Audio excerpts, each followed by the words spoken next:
Add होके neutral molecule भी generate कर सकते हैं। तो that is auto oxidation of hydrocarbon, जिसके ज़रिए जो कि फ्री रेडिकल मैकेनिज्म के तहत हो रहा है। उसके बाद एग्जाम्पल नंबर 2 है हमारे पास, और इस एग्जाम्पल नंबर 2 में hydrolysis of isomeric allyl chloride. जो अलाइल क्लोराइड हैं इनकी हाइड्रोलिसिस करेंगे। अब हाइड्रोलिसिस जब कर रहे हैं तो हमारे पास दो प्रोडक्ट बन सकते हैं। फॉर एग्जांपल एक हमारे पास आइसोमेरिक में, एक हमारे पास प्राइमरी अलाइल क्लोराइड है, और इसके फर्स्ट स्टेप में क्योंकि हाइड्रोलिसिस हो रही है तो इसमें पहली बॉन्ड ब्रेक है जब क्लोरो ग्रुप एलिमिनेट होगा और हमारे पास प्राइमरी अलाइल कैटाइन बन रहा है, और इसमें water act as a solvent. तो जब वाटर एज अ न्यूक्लियोफाइल इस प्राइमरी कार्बोकैटाइन अलाइल कार्बन के ऊपर अटैक करेगा तो हमारे पास दो तरह के प्रोडक्ट बन सकते हैं। एक हमारे पास प्रोडक्ट बन रहा है प्राइमरी अलाइल अल्कोहल है जो कि 15% बन रहा है, और जो दूसरा है वो हमारे पास टर्शरी अल्कोहल है, टर्शरी अलाइल अल्कोहल है, जो कि हमारे पास 85% बन रहा है।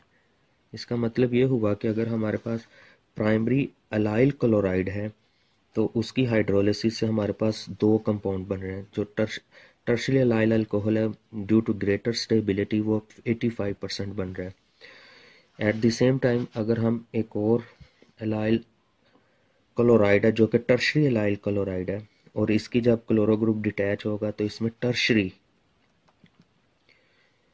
अलाइल कैटाइन बन रहा है, और टर्शरी अलाइल कैटाइन क्योंकि ज़्यादा स्टेबल होता है एज़ कम्पेयर टू प्राइमरी, तो वाटर के अटैक करने पे सिर्फ इसमें एक ही प्रोडक्ट बन रहा है जो कि हमारे पास अगेन टर्शरी अलाइल अल्कोहल है। इसका मतलब ये हुआ कि इन दोनों सूरतों में हमारे पास दो तरह के रिएक्टेंट थे, लेकिन जो प्रोडक्ट है उस दोनों में टर्शरी अल्कोहल जो है वो हमारा मेजर प्रोडक्ट बन रहा है। इसका मतलब ये हुआ कि इन दोनों में जो टर्शरी कार्बोकैटाइन है वो असल में हमारा इंटरमीडिएट बन रहा है, जो कि क्योंकि टर्शरी कार्बोकैटाइन इतना प्राइमरी कार्बोकैटाइन इतना स्टेबल नहीं होता, वो अपने आप को कन्वर्ट कर लेता है टर्शरी अलाइल कैटाइन में, जिस वजह से दोनों रिएक्शन में हमारे पास जो प्रोडक्ट बन रहा है वो टर्शरी अलाइल अल्कोहल ज़्यादा बनता है। तो इससे ये बात कंफर्म हो रही है कि जो प्रोडक्ट की नेचर है वो दोनों सूरतों में एक सेम इंटरमीडिएट बन रहा है जो कि टर्शरी अलाइल कैटाइन है, जिस वजह से हम कहेंगे कि जो hydrolysis of isomeric allyl chloride है इसमें सेम अल्काइल सेम इंटरमीडिएट बन रहा है, जिस वजह से सेम प्रोडक्ट बनता है।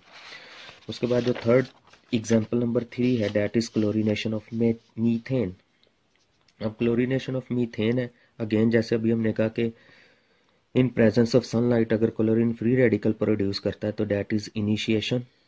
पहला स्टेप हमारा इनिशिएशन है, जो फ्री रेडिकल प्रोड्यूस हुआ वो अल्केन के ऊपर अटैक करेगा। अब जो क्लोरीनेशन ऑफ मीथेन है इसमें हमारे पास मिथाइल क्लोराइड बन सकता है, HCl बनता है, और स्मॉल अमाउंट में ईथेन बनती है।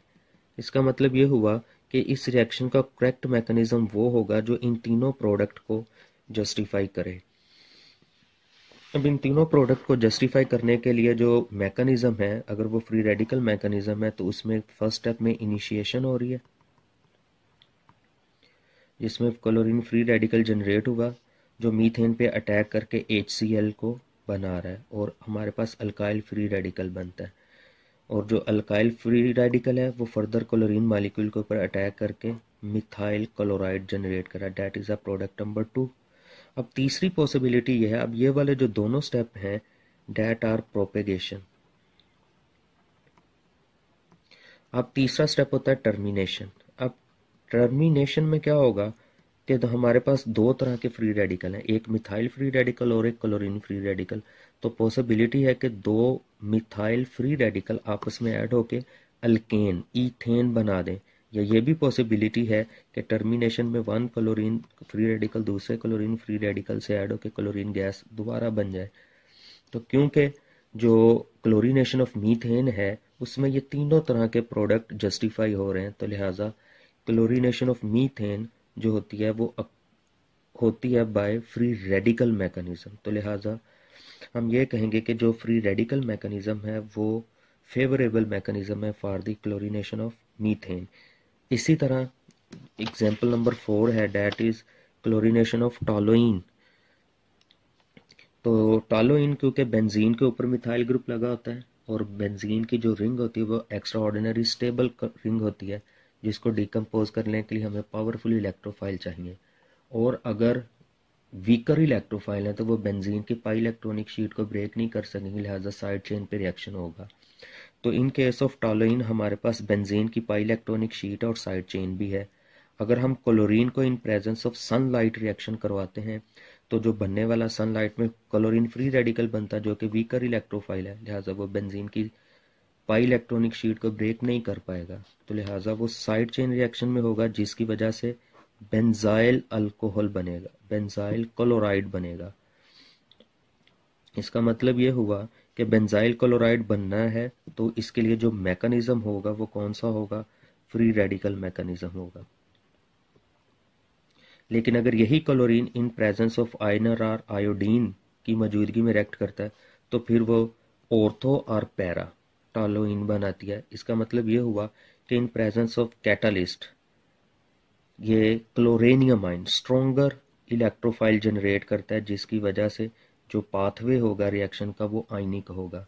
लेकिन अगर वो in presence of sunlight reaction करता है तो डेफिनेटली वो फ्री रेडिकल मैकेनिज्म में जाएगा।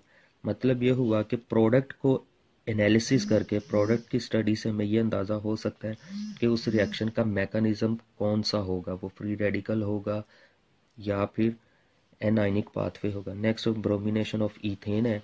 ये हमने पिछले चैप्टर लेक्चर्स में भी डिस्कस किया कि ब्रोमीन जो होगी वो जब पाई बॉन्ड में ऐड होगी तो ब्रोमेनियम साइक्लिक ब्रोमेनियम इंटरमीडिएट बनता है और जो ब्रोमाइड आयन होगा वो anti opposite side of bromonium ion पे अटैक करेगी और बॉन्ड लिफ्ट होके 1,2 डाई ब्रोमो ईथेन बनेगा। अगर हम इस रिएक्शन को in presence of chlorine aqueous sodium chloride की मौजूदगी में रिएक्शन करवाएंगे तो पॉसिबिलिटी है कि ब्रोमाइड आयन की बजाय क्लोराइड आयन भी ऑपोजिट साइड से अटैक करे।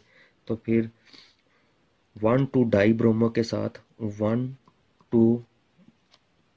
क्लोरो 2 ब्रोमो इथेन प्रोडक्ट भी बन सकता है। तो इसका मतलब ये है कि दोनों सूरतों में जो इंटरमीडिएट होगा वो साइक्लिक ब्रोमेनियम आयन वाला हमारे पास इंटरमीडिएट होता है जिसके ऊपर बाद में न्यूक्लियोफाइल ऐड होके हमारा रेलिवेंट प्रोडक्ट कंपोज करता है।